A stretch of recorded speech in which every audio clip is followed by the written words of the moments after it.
Hi! Welcome to another video and today ang topic natin is health is wealth. Ayun guys.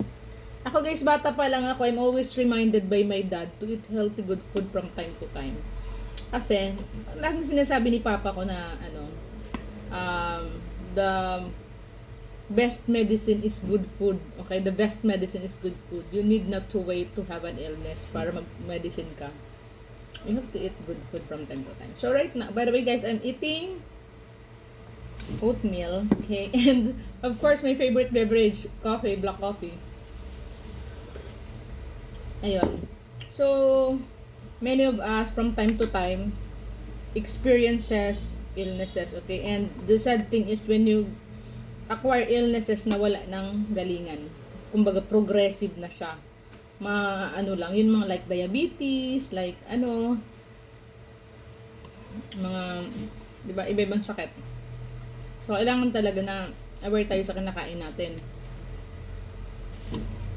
Diabetes kasi, isa sa cause talaga niyan ay ang, syempre, mataas na ang konsumo ng sugar.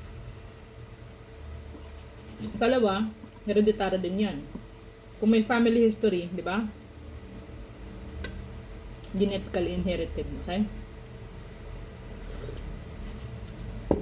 And another thing is, ay, ang ganda ng lipstick na nabili ko guys, kahapon. Kahit kumakain ako, hindi siya nag-fades away, right? Look. Ang sarap ng oatmeal na, partneran ng kape. Kasi, matamis nga to kasi may flavor siya na milk eh. So, di ba? So, dapat everyday, kumain ng healthy food. Iwasan natin yung pagkain ng mga maalat masyado. Yesterday, at SM Novaliches. So, I used to eat at fast food, at the fast food chain. So, I ordered macaroni, soup, and then fried chicken with rice. Di ba? Tapos, sabi ko, make the chicken spicy, right? Additional cost. I'm just expecting spice, anghang, pero ang sinerve, hindi naman may spicy. Maalat eh. Hindi naman spicy. That's not what I want. May iba akong mga nakakainan ng mga food chain din ng alam nyo na yun, di ba? Pag sinabi mong spicy, spicy talaga. Hindi yung maalat. Parang, sabi ko, pinanganaan askad.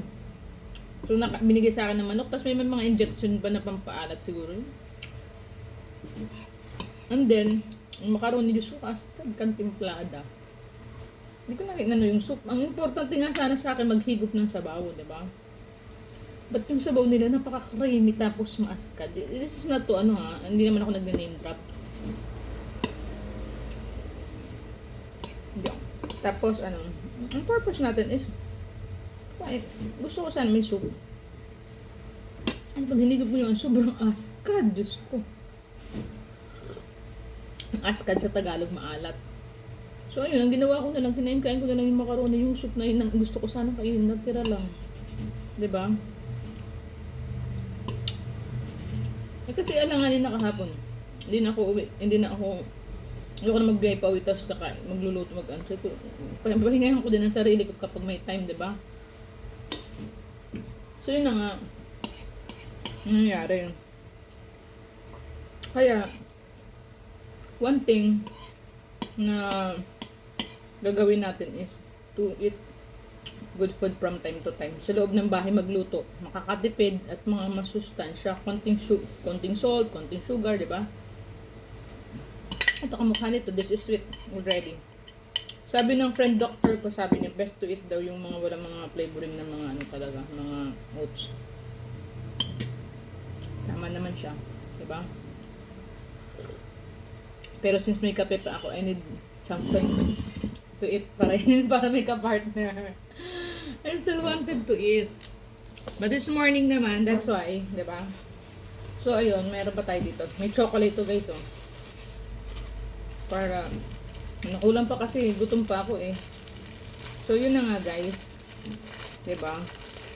Importante na ang kinakain natin, kahit pa paano, mga healthy. Ako, bihira lang ako kumain ng ganito. Ngayon lang kasi wala pa akong mga baked goodies. Pero, pag ako talaga yung nag-bake, I make it sure na less sugar, less salt pag nagluto, diba? Kasi, I really care for my good health. Right? Importante yun. Importante na watch out natin yung kinakain natin. Ito, ako lang naman mga ganito. Paminsan-minsan, di ba? Yung waistline nyo guys. So, tingnan nyo yung body fit. Ano ko right now. Pumayat na ako. Siguro dahil sa food intake ko. Less meat na ako guys.